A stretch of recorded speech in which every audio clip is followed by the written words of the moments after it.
things you need to know about me, which is why, so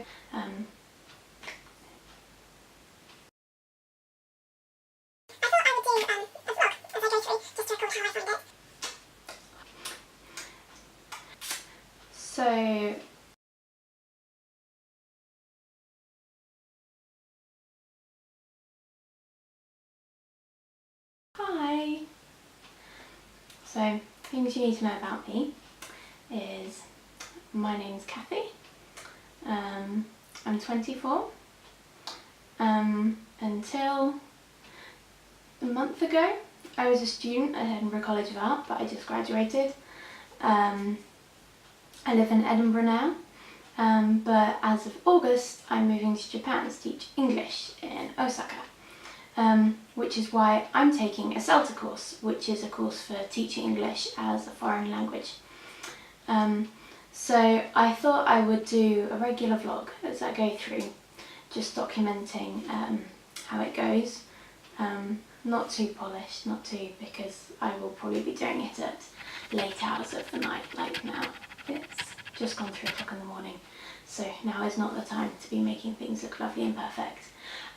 But just so that if you're thinking of doing a CELTA course, or if you're thinking of doing a teaching English as a foreign language course and you're trying to compare them, if for whatever reason you want to find out a bit more about it, maybe you've already signed on and you're stuck but you want to know what you're in for, yeah, you can do that by watching my vlogs. You'll have to excuse my crazy hair. I'm in my pyjamas and I've had a shower, and after this I'm going straight to bed. But I wanted to get it done before, I've been saying for ages, oh, I'll do this vlog, and then if I never did it tonight, I'd never do it, so there you go. So, CELTA, like I said, is teaching English as a foreign language. There's different options of how you can do it. I think they have a 2-year course and a 1-year course, but I'm on the fastest, most intense one, which is 4 weeks, because I only, as a friend of a friend, passed this job on to me, and then that was just before, anyway, I only found out that I was going after Christmas, and now I'm going next month, and there isn't really time for anything more than a 4-week intensive course. Literally I fly the week after this finishes, and in that time I need to pack up my flat and leave. Yeah, but I'd never heard of CELTA until someone recommended it to me, and ever since I found lots of other people who've done it. So yeah, it is very intensive. It's 4 weeks, 5 days a week, 9 till 5, but that's your in that time you get a mixture of seminar type tutorial things on tips on how to teach, how to plan lessons. It sounds funny being taught how to teach, but literally it's things like how you can break up words to show them how you describe a word to someone, how you can organise your board so that it looks clear to people, how you plan lessons. It's actually really, really helpful. And then you also teach in that time as well, and it's proper classes that you teach. So I'm doing the course at an English school, and what they've done is they've advertised free lessons to people who want to come and have a lesson with someone learning to teach. A bit like if you go and be a hair model and you get your hair cut for free by someone who's training. So I have pupils coming in and you get different abilities. So at the moment I'm with the higher intermediate. So I'm not really sure how to describe it. Their English is quite, if you're speaking to them in a conversation, I would probably have no idea that they needed English lessons. I'd be like, oh, you're fluent, but it's when you get to the more precise, more maybe formal language or something, then you realise that actually there are gaps in there. But yes, they're pretty advanced. But yes, and I'm going to be teaching every other day.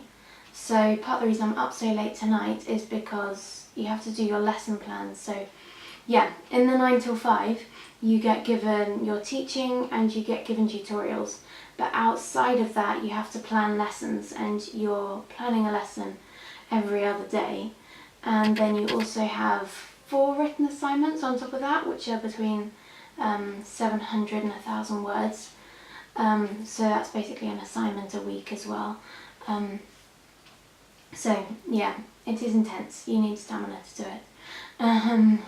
And this is coming from someone who's just done a master's degree where I was like staying up so I know what it's like to be staying up late, and I say this is intense.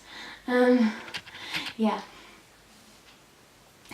So I have my first teaching lesson tomorrow. I've just done my lesson plan. They give you like a template and you see some examples, and I guess like when you're teaching for yourself, you don't worry like this lesson plan has to be really detailed because they're going to look at it and mark it. And in real life, your lesson plan is just for you to keep yourself organised, I think. I'm not an expert. If you're a teacher and you know otherwise, then please excuse my ignorance, I'll find that out later. But I think a lesson plan is just for you, so you know what you're doing, but not in this case. It needs to be like understandable by someone else so that they can mark it. So I've done my lesson plan and I'm absolutely terrified. I think I've got 40 minutes and I think I'm going to run over, and oh dear. But it should be okay. Once it's out the way, then that's the first one done, and then it should be better, I think. What else can I tell you about CELTA? Yeah, so it's intense, but I think it's good because you are teaching real students. The other thing is that they give you this pre-course task to do. So it's really thick. There are 2 of them. So where does it start? That's the answers.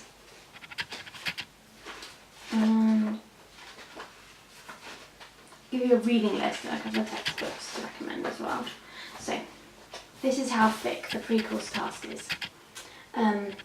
So one of the activities is 30 pages and the other is 15 pages. And one of them is completely grammar based and the other is more teaching based, and it's how would you convey this to a class, what would you do in this situation. And you have to handwrite, well I don't know if you have to handwrite it, but I handwrote it because by the way that it was worded, like it asked you to do it on a separate sheet of paper, and I got the idea they wanted you to handwrite it, which means I'm really self-conscious because it's a lot of writing. How many? I got through 22 pages of A4. It was like, my writing's not big either, like that size writing. And so in that you're bound to make spelling mistakes, and there are so many questions and you're doing it and you're tired and it's bound to not be accurate, and you're teaching English, so I feel like they're judging your every, and it does say that it will be handed in and they should be marked but not added onto your score, not added onto your overall mark. So I was really worried about this. And then I'm on day 2 now and they haven't asked for it in. And I'm like, what? First of all, I was really annoyed. I was like, what? I spent 2 whole weeks of my holiday when I should have been recovering from my degree and getting sleep, and I was doing this blooming task, and now they haven't even handed it in. But I've changed my mind. I think this is the best scenario, actually, because it means I don't get embarrassed by however many terrible silly mistakes I've made. And they give you the answer key, which I'll go through at some point, so you've got the answers and you can go through and mark your own work. And you learn so much from it. Like when they're saying things on the course, a lot of the time now I'm like, oh yeah, I remember that. So it's like you're hearing it for the second time rather than the first time. So it's really beneficial, and I'm quite relieved that they're not going to mark it and judge me. So I'll probably ask for it tomorrow now, having said that. Hopefully not.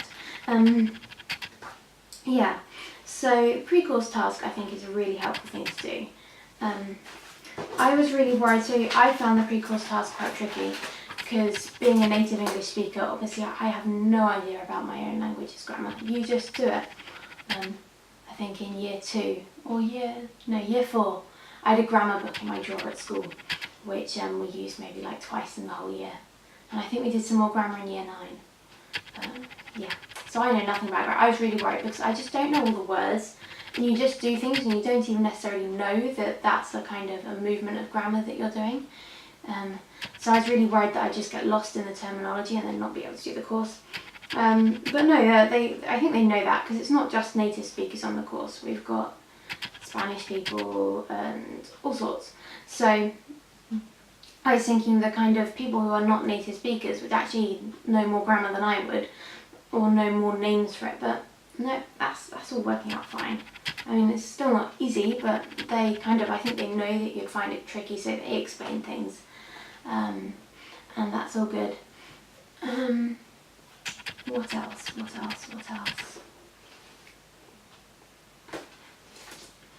Yeah, that's probably it for now. Oh, we've got to set our first assignment. So you get set an assignment about once a week. So, and you always have a week to do it. So this one I have to find, you basically have to plan a reading or listening activity. So you have to find a piece of media that's written for native speakers, so like a newspaper article or a radio program, or just something authentic from every day, and then write about how you would plan an exercise and explain why it would help your students and what skills it would help them with and things like that. So that's what I've got to do. Yeah, I'm going to get some sleep now because I really, really should. And I'll let you know how it's going on later. Bye!